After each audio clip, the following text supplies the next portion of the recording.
नमस्कार। सदीनामा की ओर से आ गई हूँ लेकर दिनांक 14 अगस्त 2024 का संपादकीय लेकर, जिसका शीर्षक है बाबाओं पर कृपावंत देश की अदालतें, जिसे लिखा है हमारी सह संपादक राकेश सचल जी ने।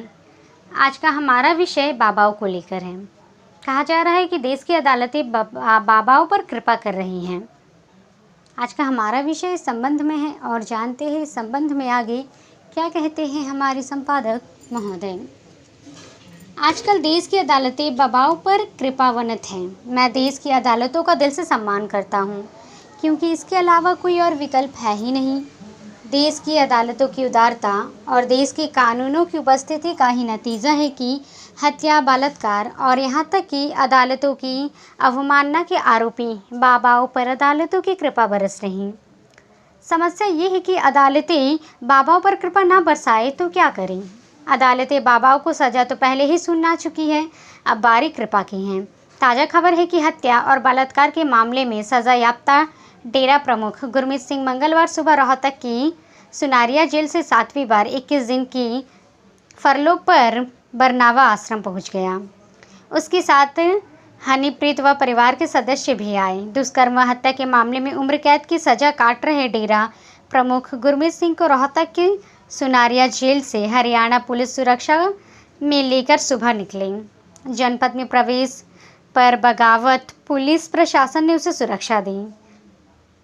बरनावा डेरा आश्रम के मुख्य द्वार पर पुलिस फोर्स तैनात किया गया। बाबा राम रहीम पर अदालतों के साथ ही राम जी भी मेहरबान दिखाई देते हैं। अन्यथा दिल्ली के मुख्यमंत्री मनीष सिसोदिया को 17 महीने के बाद जमानत मिली। मुख्यमंत्री अरविंद केजरीवाल को तो जमानत भी न मिली।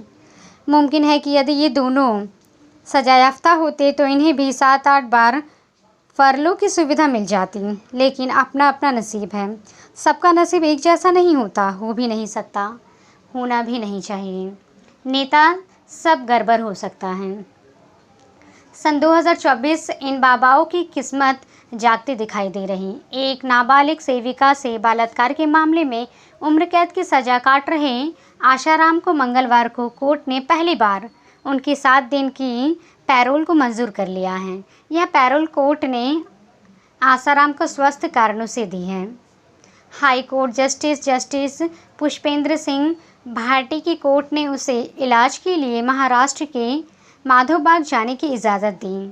पैरोल के दौरान आशाराम पुलिस हिरासत में रहेगा। बता दें कि आशाराम की ओर से पहले भी इलाज के लिए पैरोल की अर्जी दी चुकी हैं, लेकिन हर बार उसे खारिज कर दिया गया था। आशाराम पिछले 11 साल से जमानत का इंतज़ार कर रहे हैं।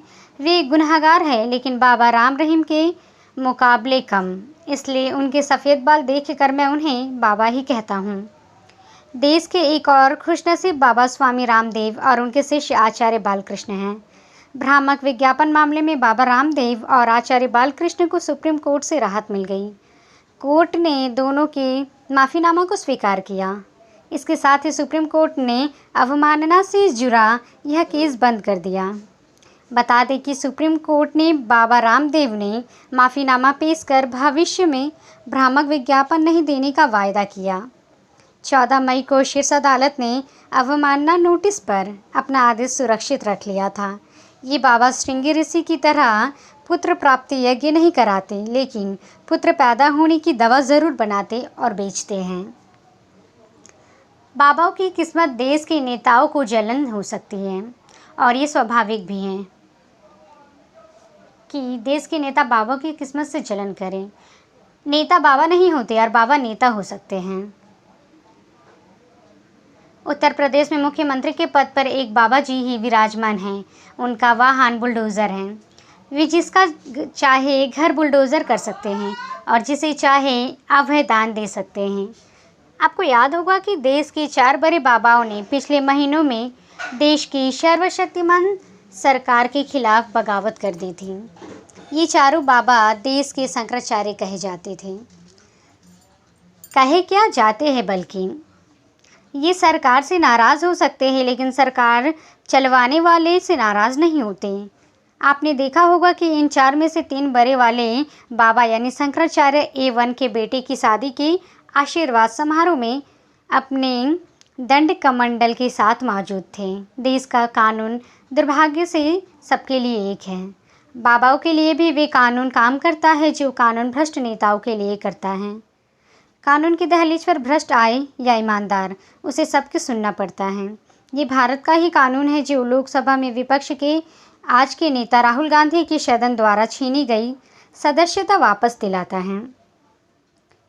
ये देश की अदालतें ही है जो इलेक्टोरल बॉन्ड के जरिए की गई कमाई को असंवैधानिक बताती हैं, लेकिन इसके इस्तेमाल पर रोक नहीं लगाती। कानून की और अदालत की अपनी दृष्टि होती है, उसे हर स्तर पर चुनौती देने का इंतज़ाम किया जाता है, लेकिन अंतिम पायदान पर पहुंचने के बाद अदालत के किसी भी फैसले को चुनौती नहीं दी जा सकती। हाँ, सरकार के पास एक विधिया है जिसके ज़रिए वो किसी भी छोटी बड़ी अदालतों के फैसले को निष्प्रभावी करने के लिए नया कानून बना सकती हैं। बहरहाल, स्वतंत्रता दिवस के पहले जिन 3 बाबाओं को कानून ने राहत दी, उन्हें देश की अदालतों का शुक्रगुजार होना चाहिए। मेरा सुझाव तो यही है कि देश के नेताओं को नेतागिरी छोड़कर अब बाबागिरी करना चाहिए।